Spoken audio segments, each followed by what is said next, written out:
Nous sommes ici dans un acte de résistance. Une résistance collective et solidaire en tant qu'éducateur, en tant que chercheur, en tant que spécialiste et aussi en tant que professionnel. Avec comme seule boussole, sortir le pays du chaos, plutôt donner notre contribution à cet objectif. Notre condition actuelle, à mon avis, n'est pas une fatalité.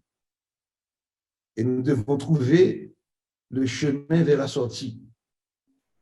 Et c'est ensemble qu'il faut le faire. Cet ensemble, c'est quoi? C'est d'abord l'université.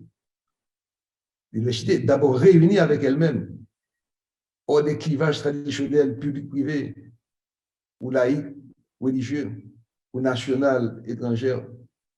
Le savoir n'a pas de nationalité. La connaissance n'a pas de religion. La connaissance n'a pas de statut social. D'où l'exigence pour nous, une exigence permanente de mutualisation des ressources. Cet ensemble, c'est qui encore? C'est la société civile, c'est les leaders politiques, les gens d'affaires, le secteur religieux, mais aussi les pouvoirs publics. Alors, tout ceci a une condition. On ne peut plus continuer à faire comme si de rien n'était. Parce que, voyez-vous, depuis quelque temps, sous l'effet combiné de la violence aveugle, des gangs criminels, et aussi de la défaillance de nos institutions régaliennes, il y a eu comme une sorte de mise à plat. De mise à plat qui fait que nous sommes tous, pour une fois, dans le même bateau. Pour une fois, sur un pied d'égalité. Égalité dans la souffrance. Égalité dans la privation de notre liberté. D'être, voyez-vous, capturés puis revendus à des proches pour 5, 10, 50 000 $, 100 000 $, comme au temps de l'esclavage. Égalité dans la menace qui pèse sur nos vies et nos biens, quel que soit notre statut social. Égalité devant le risque de basculer du jour au lendemain dans la pauvreté absolue ou la précarité. Nous avons atteint aujourd'hui notre seuil de rupture. Et c'est une illusion de croire qu'avec l'aide de l'étranger, nous pouvons jouir d'un plaisant retour à la normale dans une Haïti où plus de la moitié d'entre nous continueraient de souffrir de faim, de grandir sans avoir eu la chance de fréquenter une école, de continuer à être privé de soins de santé et d'un logement décent. Et quand j'énonce ces choses, ce ne sont pas des privilèges, ce sont des droits. Ce sont des droits fondamentaux qui sont repris dans toutes nos constitutions depuis plus de 100 ans. Mais il ne pourra pas me contredire. Et c'est la raison pour laquelle cette conférence sur l'insécurité en Haïti ne peut s'inscrire dans le registre de la seule force physique. Il nous faut trouver des stratégies, des outils et les ressources pour que la violence contre les femmes et les filles ne devienne pas une banalité, un fait divers auquel tout le monde s'accoutume. Pour que les forces productives de ce pays s'affranchissent de la tutelle des rentiers et régissent au courant d'une nouvelle économie naissante qui serait basée sur l'insécurité. Parce que cette économie, elle a déjà ses fournisseurs, elle a déjà ses produits, elle a déjà ses marchés. Donc, elle tend à perdurer. La question de l'insécurité en Haïti n'est pas un phénomène inédit. On le retrouve dans d'autres parties du monde. Mais en ce qui concerne notre pays, il présente des particularités, des spécificités qui rendent une étude exhaustive, très étendue, je dirais, du phénomène comme un apport personnel, hélas, pour Haïti, un apport personnel à la compréhension de ce phénomène qui est universel. Et les thèmes de la conférence, précisément, mettront en en exergue les spécificités du cas haïtien, les causes sociologiques, politiques, même psychologiques du phénomène et aideront peut-être à comprendre ce que c'est que l'insécurité, comment on vit l'insécurité, comment nous autres Haïtiens, quelle que soit la classe à laquelle nous appartenons, comment nous n'accueillons pas, nous vivons, nous subissons le phénomène de l'insécurité sous toutes ses formes. On a trouvé des qualificatifs invraisemblables pour parler de l'insécurité en Haïti et je crois, c'est ma conviction, que la conférence qui commence aujourd'hui pourra apporter un peu plus de compréhension au phénomène non seulement haïtien, mais le phénomène universel de l'insécurité. Permettez-moi de commencer mon propos en félicitant chaleureusement celles et ceux qui ont pris l'initiative d'organiser cette conférence dans la foulée du forum sur le même sujet organisé le mois dernier par le Haut Conseil de la Transition. Et j'en profite pour saluer la présence de sa présidente, Madame Mirland Manigat. Chaque fois que des compatriotes se réunissent pour parler des problèmes de notre pays et pour rechercher ensemble des solutions appropriées, soyez assurés que je répondrai toujours présent.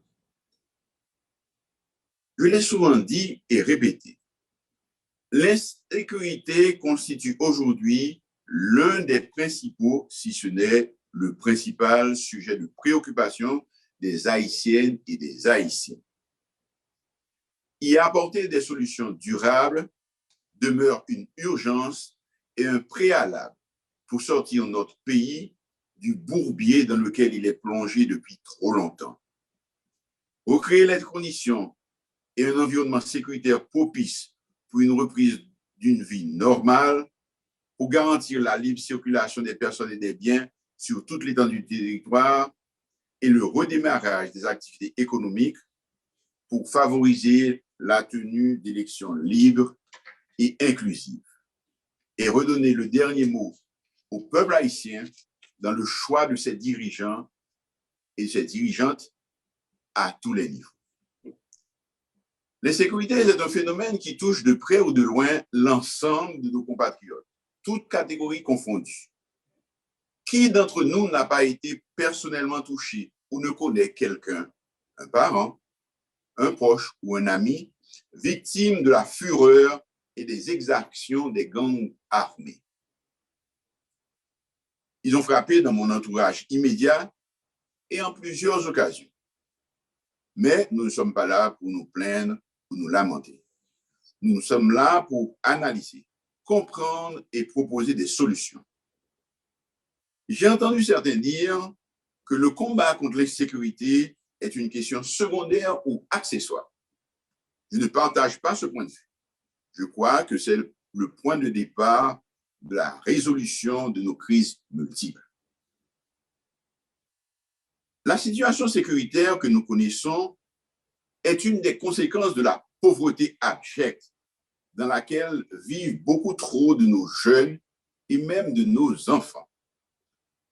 Les gangs recrutent des adolescents et des préadolescents de 9 ans, 10 ans, 11 ans et leur met une arme dans la main et leur apprend à tuer gratuitement de sang-froid.